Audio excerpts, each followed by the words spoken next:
अम्मा 30 रुपए के जामुन कर दो। हाँ हाँ बिटिया देती हूँ, ये लो। मम्मी ये बूढ़ी अम्मा इस उम्र में भी कितना काम कर रही हैं। हाँ बेटा, शायद इनका इस दुनिया में कोई नहीं होगा, तभी तो इतनी उम्र में भी खुद काम कर रही हैं। चलो बेटा, ऑटो वाला वेट कर रहा है। उस औरत की बातों को सुनकर जानकी नाम की उस बूढ़ी औरत की आंखें भर आती हैं और वो अपने आप से ही बातें करने लगती है।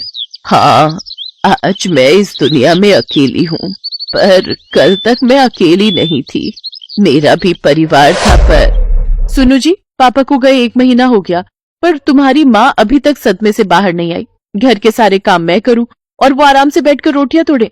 मैं कोई नौकरानी नहीं हूँ, तुम इन्हें किसी वृद्धाश्रम में छोड़ाओ, मैं तंग आ गई हूँ इनसे। तुम जानती भी हो सुधा, तुम क्या बोल रही हो? ये घर माँ के नाम है, अगर माँ चली गई तो उनके साथ ये घर भी चला जाएगा, फिर रहना सड़क पर। बात करती हो। लाओ मेरा टिफिन दो, मैं लेट हो रहा हूँ। विनोद काम पर चला जाता है, तभी जानकी मंदिर से आ जाती है। पोता सूरज भी साथ था। मम्मी देखो, दादी माँ और मुझे प्रसाद में खीर मिली, आप भी खाओ ना मम्मी। मुझे नहीं खानी, और चुपचाप जल्दी से खीर खत्म कर और पढ़ने बैठ। एक संडे का दिन होता है और पूरा दिन तू घूमने फिरने में लगा देता है। और माँ जी, आपको जब मैंने बोला था आज मशीन लगाकर कपड़े धो देना, तो आपसे कपड़े तो धुले नहीं, सुबह सुबह पूजा करने मंदिर चली गई। अब मशीन लगाकर कपड़े धो लो, बड़ी मेहरबानी होगी। चिंता मत करो बहू, मैं बस मशीन लगाने ही जा रही हूँ। सुधा का यही स्वभाव था, वो अपनी सास जानकी पर अत्याचार करती थी। घर के सारे काम जानकी ही करती थी। पति के दुनिया से चले जाने के बाद जानकी पर मुसीबतों का पहाड़ टूट पड़ा। जानकी की बहू सुधा तो इसी फिराक में थी कि किस तरह से जानकी को इस घर से धक्का देकर उनके घर की मालकिन बन जाए, और उसे मौका मिल ही गया। अरे मैं मर गई, ये गर्म पानी बाल्टी में किसने रखा था?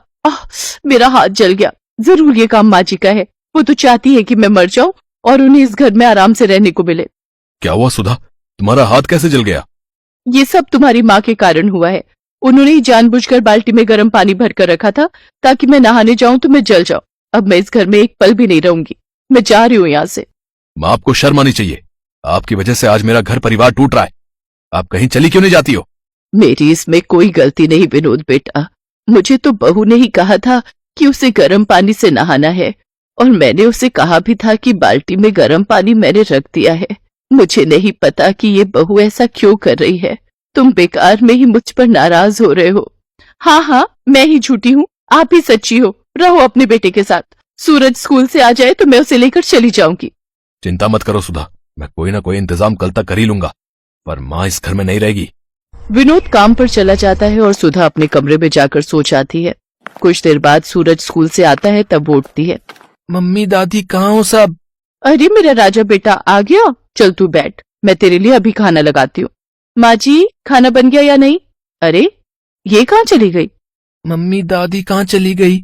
उन्होंने मुझे बोला था आज वो मुझे पार्क में झूला झुलाने ले जाएंगी। सुधा पूरे घर में देखती है पर उसे कहीं भी जानकी नजर नहीं आती। वो विनोद को फोन मिलाती है। विनोद घर आता है। विनोद, सूरज माँ जी से मिलने के लिए रो रहा है, अब उसे कैसे समझाएं? चिंता मत करो सुधा, मैं सूरज को समझाता हूँ। सूरज बेटा रोते नहीं है, तुम्हारी दादी जी हरिद्वार गई हैं, वहां एक बहुत बड़ी पूजा होने वाली है, इसलिए उन्हें आने में थोड़ा समय लगेगा। कुछ दिनों बाद तुम्हारी दादी आ जाएंगी, ठीक है?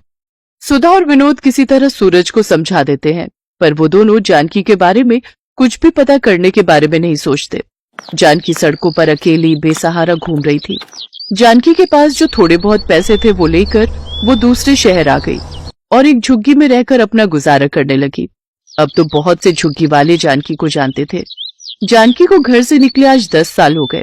पिछले 10 सालों से जानकी अपने परिवार से दूर है, पर विनोद और सुधा ने उसे ढूंढने तक की कोशिश नहीं की। गर्मियों का सीजन आया तो जानकी ने मंडी से जामुन खरीदे और जामुन बेचने लगी। आज 80 साल की उम्र में जानकी इस दुनिया में परिवार के होते हुए भी अकेली है और आज भी खुद से कमाकर अपनी जिंदगी गुजार रही है। जानकी काकी, घर चल रही हो? मैं घर ही जा रही हूँ।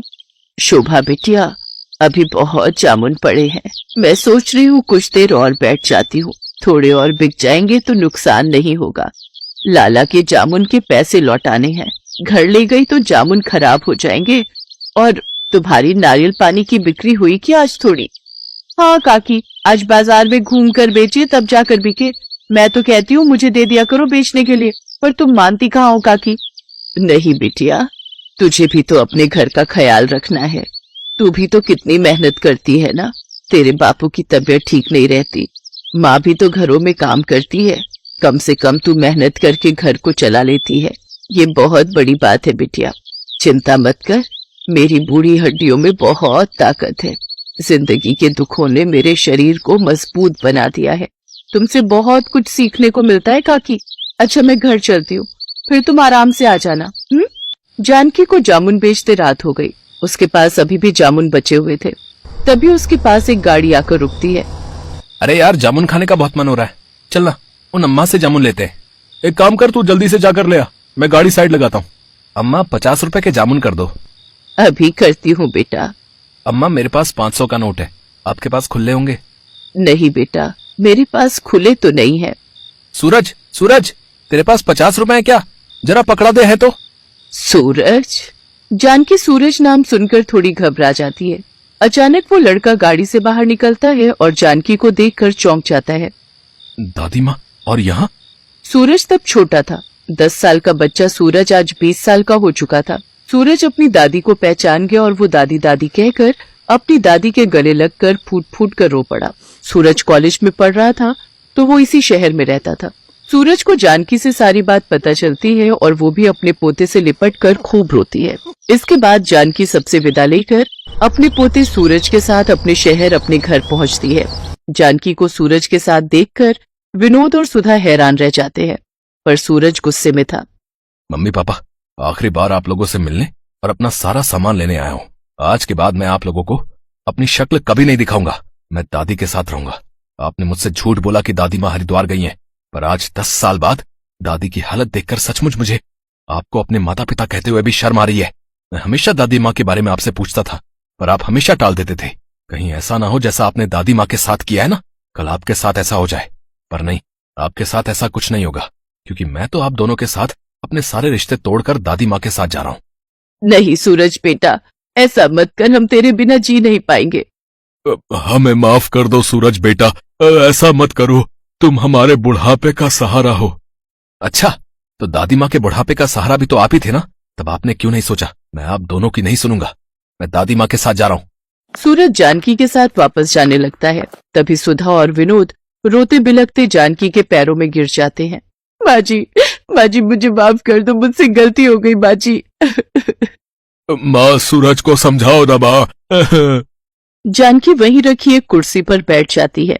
नहीं सूरज बेटा, अब मुझे किसी डॉक्टर की जरूरत नहीं।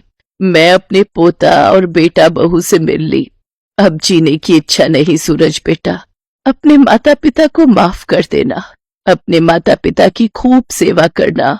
माता पिता का आशीर्वाद भगवान का आशीर्वाद होता है। हमेशा खुश रहना बच्चों। इतना कहते ही जानकी की गर्दन एक ओर लुढ़क गई।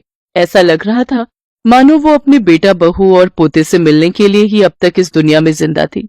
विनोद और सुधा की आंखों में शर्मिंदगी के आंसू थे। सूरज अपनी दादी से लिपटकर बहुत रोता है। आज उसकी दादी गरीबी में जिंदगी के दुखों को झेलते हुए इस दुनिया से जा चुकी थी।